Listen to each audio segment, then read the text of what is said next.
안녕하세요. 저는 올해 45살 남자입니다. 회사에서 일을 하고 있는데 모르는 번호로 전화가 왔습니다. 전화를 받자 처음 듣는 목소리의 남자가 저보고 아내 이름을 들먹이며 얘기했습니다. 나 미진이 사랑하는 사람입니다. 미진이와 만나기 시작한 지 3년째고 우리는 서로 사랑하고 있습니다. 그런데 미진이가 마음이 약해서 차마 가정을 버리지 못하네요. 이 정도 만나면 남편 되는 사람이 알아서 눈치채고 물러날 줄 알았는데 어쩜 이리 모르고 사는 겁니까? 눈치가 없는 겁니까? 자기 아내한테 관심이 없는 겁니까? 어떻게 자기 아내가 매주 다른 남자를 만나고 오는데 3년이 돼도 모르고 있어요? 저는 일하다 말고 이게 뭔가 싶었습니다. 아내한테 애인이 있다니요? 그것도 3년이나 만난 애인이 있다니 아무리 생각해도 너무 말도 안 되는 소리다 했지요. 진짜 애인이라고 쳐도 상간남이 전화가 와서 내가 네 아내 애인이라고 얘기하는 게 이게 상식적으로 말이 안 되는 소리 같아. 순간 이거 신종 사기 전화구나 했습니다. 개인정보 빼가서 내 전화기에 있는 가족들 전화번호로 내 가족인 척 친척인 척 하는 사기 전화가 많다고 하더니 이것도 그 비슷한 종류의 스팸이라고 생각했던 거지요. 그래서 저는 야, 너 뭐야? 너 보이스피싱이지? 했더니 그 남자가 아주 신경 거슬리게 웃더니 전화를 끊어버렸습니다. 저는 기분이 아주 찝찝하고 더러웠지만 그냥 그렇게 끊는 걸 보니 스팸님 맞나보다 생각하고 털어버렸습니다. 그리고 그날 저녁 아내한테 가서 당신 애인 있어? 당신 애인이 전화 왔던데? 나 미진이 애인이라고 했더니 아내가 그게 무슨 말이야? 무슨 말도 안 되는 소리 했습니다. 그래서 제가 당신이 그렇게 얘기할 줄 알았어. 나도 똑같이 얘기했어. 무슨 말도 안 되는 소리냐고 내가 보이스피싱이지 하니까 웃으면서 전화를 끊어버리대. 요즘 스팸 무서워. 내 개인정보는 대체 어디서 빼가서 사기를 치는 거야. 정신 바짝 차리고 살아야 돼 했더니 그러니까 모르는 전화 받지 마. 요즘은 전화만 잘 못 받아도 개인정보 다 빼간다잖아. 암튼 빨리 끊어 다행이지 뭐야 하더군요. 그래서 저는 참 별일 다 했다. 앞으로는 모르는 번호 아예 안 받아야겠다 했지요. 그리고는 그 전화는 잊었습니다. 제 입장에서 봤을 때 정말 말도 안 되는 소리였으니까요. 그 전화를 받고 일주일 뒤 모르는 번호로 또 전화가 걸려왔습니다. 가만 보니 일주일 전에 걸려왔던 그 번호 같더군요. 그래서 저는 보이스피싱이라 생각하고 전화 끊어버렸고 며칠 후 또 전화가 걸려오기에 아 이거 진짜 끈질긴 놈이네 하고 또 전화를 끊어버렸지요. 저는 혹시나 실수로 이 전화를 받게 될까봐 보이스피싱이라고 번호도 입력해 놓았습니다. 그런데 그 보이스피싱이 장난이 아닌 겁니다. 똑같은 번호 비슷한 시간대에 하루에 한 통씩 전화가 걸려오는 겁니다.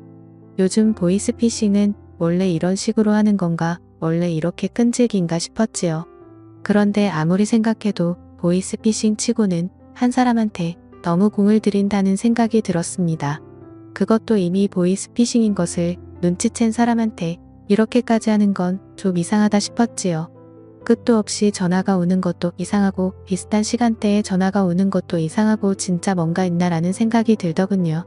그 사람 전화가 보이스피싱이 아니라면 아내한테 진짜 애인이 있다면 그 사람이 진짜 아내 애인이라면 믿을 수도 없고 믿고 싶지도 않았지만 불가능한 일은 아닌 것 같았습니다. 그 후로 저는 아내를 유심히 살펴봤습니다. 그런데 아내는 평소와 같았습니다. 아침이 되면 다 같이 아침을 먹고 아이는 학교로 저와 아내는 일터로 나갔습니다. 아내는 아이를 낳고 나서 경력 단절로 일자리를 구하기 힘들어 옷가게에서 일을 했는데 아이도 챙기고 저녁도 해야 한다며 낮에 몇 시간만 일을 한다고 하더라고요. 그래서 돈은 별로 많지 않지만 돈을 많이 버는 것보다 가족들 챙기는 게 더 중요한 것 같다며 아이가 어린이집에 다니기 시작할 때부터 5년째 그 일을 하고 있습니다. 아내의 하루는 늘 일정했고 제가 퇴근하기 전에는 꼭 집으로 들어와 저녁을 준비했고 저녁 먹고 나면 아이 공부를 봐주고 설거지를 하고 아이가 잠들고 나면 저와 함께 시간을 보냈습니다. 평일에는 오늘 하루 종일 서 있어서 피곤하다며 그냥 잠들 때가 많지만 주말에는 꼭 저와 달콤한 시간을 가졌습니다. 아내는 바람이 날 이유도 없었고 전혀 바람 피우는 사람 같지도 않았습니다. 아내가 다른 남자와 바람이 났다고 하기에는 우리 집은 너무나 평온했습니다. 그런데 계속 걸려오는 전화에 기분이 찝찝한 건 어쩔 수 없었습니다. 그러다 며칠 잠잠한가 했는데 보이스피싱이라고 입력된 번호로 전화가 또 걸려왔습니다. 저는 전화를 받을까 말까 하다가 이게 뭔지 진짜 보이스피싱이 맞는지 확인은 한번 해봐야겠다 싶었습니다.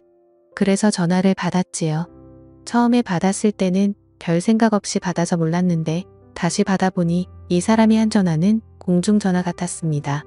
내가 전화를 받으니 통화하기 진짜 힘든 사람이구만. 이제야 전화 받아요? 지금까지 정말 내가 헛소리했다고 생각한 모양이네. 그런데 오늘은 전화 왜 받았어요? 가만 보니 아내가 바람피는 것 같죠. 하더군요. 당신 뭐야? 뭐하는 사람이야? 했더니 나 당신 아내 애인 당신보다 더 당신 아내를 사랑하는 사람입니다. 하더군요. 이거 미친 사람 아니야? 야, 너 뭐야? 너 왜 자꾸 이따위 전화하고 그래? 이유가 뭐야? 너 이거 내 번호도 아니지? 더 이거 공중전화에서 전화하는 거잖아. 이거 완전 사이코패스 아니야? 지금 뭐 하자는 수작이야? 저도 모르게 소리를 쳤습니다. 왜 나한테 화를 내요? 화를 내려면 당신 아내한테 화를 내야지. 나는 당신 아내가 다른 남자와 바람이 났다는 거 얘기해주는데 고마워해야 하는 거 아닌가? 그렇게 속고 살면 완전 호구지. 정말 모르는 거예요? 그냥 적당히 눈 감아주고 모른 척 하는 거예요? 했습니다. 이거 완전 또라이 아니야? 너 지금 나 협박하는 거야? 내 말이 사실이면 공중전화로 하지 말고 나하고 만나. 아내하고 3자 대면에서 사실인지 협박인지 확인해보자고. 만나면 3자 대면에서 사실이면 그때는 당신 아내하고 헤어질 건가? 그게 약속하면 내가 앞에 나타나지. 순간 뭐라고 할 말이 없었습니다. 만약 3자 대면에서 저 사람 말이 사실이라면 진짜 내 아내가 제 남자 애인이라면 갑자기 아내와 헤어진다는 것은 상상도 할 수 없는 일이었습니다. 그래서 제가 말했습니다. 나는 내 아내를 믿고 당신 말이 사실이라고 생각하지 않아. 하지만 이렇게 전화해서 얘기를 하는 데는 그만한 이유가 있을 것 같은데 나 생각할 시간이 필요해. 내일 다시 전화를 주면 내가 3자 대면을 할지 말지 결정할 테니까 내일 다시 얘기했지요. 저는 이름도 얼굴도 전화번호도 모르는 그 남자 때문에 머리가 터질 것 같았습니다. 그 남자는 누군지 도대체 나한테 왜 이러는지 알아야겠다 생각이 들었습니다. 어떻게든 끝을 보지 않으면 절대 끝날 것 같지 않았습니다. 저는 우선 아내와 얘기를 해봐야겠다 싶었지요. 제가 제일 믿는 사람도 아니고 그 누구보다 믿어야 할 사람도 아니니까요. 저는 아내한테 그날 있었던 일에 대해 얘기를 했습니다. 그리고 물었지요. 어떻게 된 거야? 솔직히 말해줬으면 좋겠어. 당신한테 진짜 애인이 있는 거야? 만난 지 3년이나 됐다는데 지금까지 날 속이고 남자를 만났던 거야? 그랬더니 아내는 아니야. 애인이라니 무슨 말도 안 되는 소리야. 내가 왜 애인이 필요해? 내가 무슨 애인이 있다고 그래? 어떤 미친 인간이 그런 얘기를 한 건지 모르겠는데 이름도 모르고 얼굴도 모르는 사람 얘기를 믿겠다는 거야? 나를 믿어야지.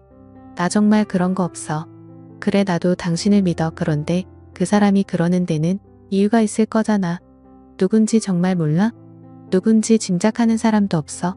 물었더니 아내 눈빛이 살짝 흔들리는 것 같았습니다. 그래도 아내는 그 남자에 대해서는 입을 열지 않았습니다. 그럼 나 한 가지 부탁이 있어. 당신 전화기 한번 보자. 문자, 사진, 통화 내역 모두 다 보여 주면 당신 말 믿을게. 그랬더니 아내는 바로 전화기를 열어서 보라고. 도대체 뭐가 있냐고 이래도 나를 못 믿겠냐고 했습니다. 정말 아내의 전화기에는 다른 남자와 찍은 사진 한 장도 없고 낯선 전화번호도 없었습니다. 문자도 전화도 저랑 가족들 외에 특별히 연락을 주고받은 흔적도 없었습니다. 정말 귀신에 홀린 기분이 들었지요. 아내는 절대 애인 같은 건 없다는데 그 남자는 끝까지 자기가 아내 애인이라고 하니 기가 막힐 노릇이었습니다. 솔직히 이제는 누구 말이 진짜인지 누가 나를 속이고 있는 건지 판단할 수도 없었습니다. 당연히 아내를 믿어야지 싶다가도 도대체 밖에서 무슨 짓을 하고 다니기에 이상한 사람한테서 전화가 오나 아내가 의심스럽기 시작했습니다. 저는 밤새도록 한숨도 잘 수가 없었습니다. 우선 그 사람을 만나지 않는 이상 답은 나올 것 같지 않았습니다. 그렇다고 그 남자가 내거는 조건을 무조건 받아들이고 아내와 선자 대면을 할 수도 없었습니다. 어떻게 할까 수도 없이 생각하고 또 생각했죠. 저는 그 남자가 비슷한 시간에 전화하는 공중전화 위치를 확인해 보기로 했습니다. 저는 114 홈페이지로 들어가서 그 남자의 공중전화 번호를 찍었습니다. 도로명 주소와 함께 지도에 정확한 위치가 표시되었습니다. 그곳은 우리 집에서 40분 정도 떨어진 곳이었습니다. 그 남자가 내일 다시 전화하기로 했으니 분명 내일 비슷한 시각에 그 남자는 저에게 전화를 할 것이고 저는 현장으로 가서 그 남자를 붙잡고 이판사판 어떻게든 결론을 내기로 했습니다. 늘 전화가 오는 시각은 12시에서 1시 사이. 저는 회사로 출근했다가 조퇴를 하고 그 남자가 전화하는 공중전화로 갔습니다. 저는 근처 커피숍에 앉아서 그 남자가 전화하길 기다렸습니다. 정확히 남자는 12시 58분에 전화를 했습니다. 전화가 울리자 바로 전화를 받고 공중전화로 발걸음을 옮겼습니다. 역시나 허름한 공중전화 안에 웬 남자 한 명이 전화를 걸고 있었습니다. 그 남자가 저에게 생각 많이 해봤냐고 어떻게 할 거냐고 묻더군요. 그래서 나는 내 아내를 조금도 의심하지 않고 내 아내는 절대 그럴 사람이 아니다. 그러니 미친 짓 한 번만 더 하면 경찰에 신고해서 가만두지 않을 거라고 했지요. 그랬더니 그 남자는 또다시 너무나 기분 나쁜 소리로 웃으면서 어떻게 그런 여자를 믿지? 다시 생각해봐. 그 여자 장난 아니야. 내 말 믿고 싶지 않은 모양인데 너는 미진이를 몰라. 내가 미진이를 정말 잘 알아. 우리 정말 그렇고 그런 사이에 했습니다. 저는 당장 달려가 멱살을 거머쥐고 죽도록 해주고 싶었지만 억지로 끓어오르는 화를 눌렀습니다. 그 남자의 집이든 직장이든 뭐든 알아내야 했으니까요. 그 남자는 저에게 남편을 속이고 다른 남자와 놀아나는 그런 여자를 어떻게 믿으려고 그러냐며 다시 잘 생각해보라는 말을 남기고 전화를 끊었습니다. 그 남자는 전화를 끊고 발걸음을 돌렸습니다. 저는 그 남자의 뒤를 멀찌감치 밟았고 그 남자가 들어가는 곳은 무인 모텔이었습니다. 아무도 없이 혼자 들어갔습니다. 저는 일단 기다려보기로 했지요. 그리고 잠시 후 한 여자가 모텔로 들어섰는데 저는 얼굴을 보고 숨이 탁 막혔습니다. 그 남자가 들어가고 난 후 얼굴을 나타낸 그 여자는 제 아내였습니다. 저는 이 상황을 믿을 수 없었습니다. 이렇게 되면 그 남자의 말이 모두 사실인 셈이었지요. 하지만 끝까지 아내는 아니라고 했고 자기 말을 믿어달라고 했고 저는 아내를 믿었습니다. 그런데 어떻게 이런 일이 있을 수 있는지 눈으로 보고도 믿을 수 없었습니다. 저는 무조건 아내 뒤를 따라갔습니다. 아내는 제가 있는지 없는지 전혀 눈치도 채지 못한 채 짧은 치마를 입고 높은 구두를 신고 걸어갔습니다. 그리고 아내는 방 번호를 확인하고 들어갔습니다. 아내가 방으로 들어서고 문이 닫히기 전에 저는 발로 문을 고정시키고 방문을 열어 젖혔습니다. 아내와 제 눈이 마주친 순간 죽은 사람이 살아 돌아오기라도 한 듯 아내는 소스라치게 놀라며 그 자리에 주저앉아 버렸습니다. 당신이 여기 어떻게? 아내는 차마 말을 잇지 못했고 그 남자는 올 것이 왔다는 듯 특히 당황하지 않았습니다. 저는 아내를 붙잡고 소리쳤습니다. 이게 어떻게 된 일이야? 아니라고 했잖아. 나 당신을 믿었어. 그런데 이게 뭐야? 지금 이 시간에 당신이 왜 여기 있어? 왜 여기 있냐고 나한테 전화한 저놈이랑 왜 여기 있어? 진짜 저놈 애인이라도 되는 거야? 저놈 말이 다 맞아. 그런 거야? 내가 미친 사람처럼 소리를 쳤다. 아내는 내가 묻는 말에는 대답하지 않고 저 인간이 전화했어. 당신한테 전화한 사람이 저 인간이야. 하더군요. 그랬더니 그 남자가 얘기했다고 말하더군요. 내가 전화했어. 우리 둘이 3년을 만났다고 우리 둘이 그렇고 그런 사이라고 했지. 다른 남자 품에 안기는 여자 왜 끼고 사냐고 헤어지라고 했어. 당신 남편과 나를 위해서. 그 남자 얘기가 끝나자 아내는 그 남자에게 다가가 있는 힘을 다해 그 남자 뺨을 3대 후려쳤더군요. 이 안에서 있었던 일 절대 발설하지 않는다. 이게 이 세계룰 아니야. 그런데 너 왜 이래? 내 남편한테 왜 전화를 한 거야? 얘기해서 뭐하게 도대체 뭐 하자는 거야? 도대체 왜 그랬냐고 아내가 울고 불고 소리쳤습니다. 자꾸 만나다 보니 내가 좋아져서 너를 사랑하게 돼서 그래서 다른 남자하고 공유하고 싶지 않아서 왜 그러면 안 돼. 그러니까 내가 이중생활 그만하라고 했잖아. 그만하고 그냥 나랑 살자고. 이 남편하고도 헤어지고 그냥 나랑 살자고 몇 번이나 말했어. 일 그만두면 내가 버는 이 돈 몇 배로 준다고 내가 얘기했잖아. 그 남자 말이 끝나기도 전에 아내는 그 남자 뺨을 한 대 더 올렸습니다. 나 아이가 있다고 몇 번을 말했어? 내가 비록 여기에 돈 벌러 나왔지만 가정은 깨고 싶지 않다고. 나는 내 남편도 사랑하고 내 아이도 사랑해. 그러니까 우리 사이는 여기까지라고. 돈을 받고 만나는 사이? 그 이상도 아니라고 했잖아. 그런데 왜 이래? 왜 이렇게까지 하는 건데? 내가 절대 안 된다고 했잖아. 그럼 나는 언제까지 너를 다른 남자들하고 공유해야 하는데? 왜 내 마음을 몰라주는 거야? 나 정말로 더 사랑해. 진짜 사랑한다고 둘이 대화하는 꼴을 보고 있자니 피가 거꾸로 솟는 것 같았습니다. 저는 모텔 안에 있는 TV 쓰레기통 탁자 다 집어던져 버렸습니다. 아내는 그동안 돈을 받고 이딴 짓을 하고 있었던 겁니다. 저한테는 옷가게에서 일한다고 해놓고 아내는 이곳으로 출근을 했던 겁니다. 저 대단한 회사는 아니지만 중견 기업에 다니고 있고 한 달에 400만 원 정도 월급 받고 있습니다. 보너스, 휴가비, 교통비는 별도로 받고요. 저 지금까지 일하면서 한 푼도 안 쓰고 아내한테 그 월급 다 가져다 주고 저는 필요한 만큼 아내한테 돈 받아서 썼습니다. 필요한 돈이라고 해봐야 가끔 쓰는 술값, 친구, 친척들 경조사비 정도였지 저는 별다른 취미도 없어서 돈을 많이 쓰는 스타일도 아니었습니다. 딸 하나 키우고 우리 셋이 살면서 대단히 넉넉하지는 않아도 충분히 살 수 있는 돈이었습니다. 그래도 아내가 옷가게 나간다고 할 때는 잠깐 나가서 일한다니까 아무래도 조금이라도 보탬이 되면 생활이 훨씬 나아지니까 그러라고 했던 겁니다. 그런데 아내는 지난 5년간 저를 속이고 남자들을 만났으며 그것도 몇 명을 VIP로 정해놓고 마치 애인 만나는 것처럼 만나고 있었고 그 중에 의사, 은행원, 언론인 등 여러 명이 있었는데 은행에 다니는 이 남자는 40이 되도록 결혼하지 않고 있다가 아내를 만난 후 아내에게 목을 메었던 겁니다.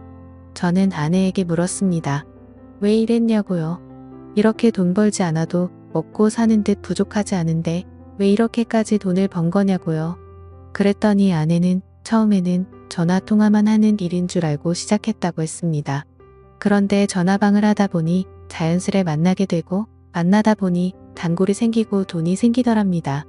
하루에 적어도 30만 원 많이 벌 때는 100만 원씩 벌다 보니 도저히 이 일을 그만둘 수 없었다고 하더군요. 그래서 제가 그랬지요. 당신은 지금 내 앞에서 돈 핑계를 대고 있지만 진짜 이유는 돈이 아닌 것 같아.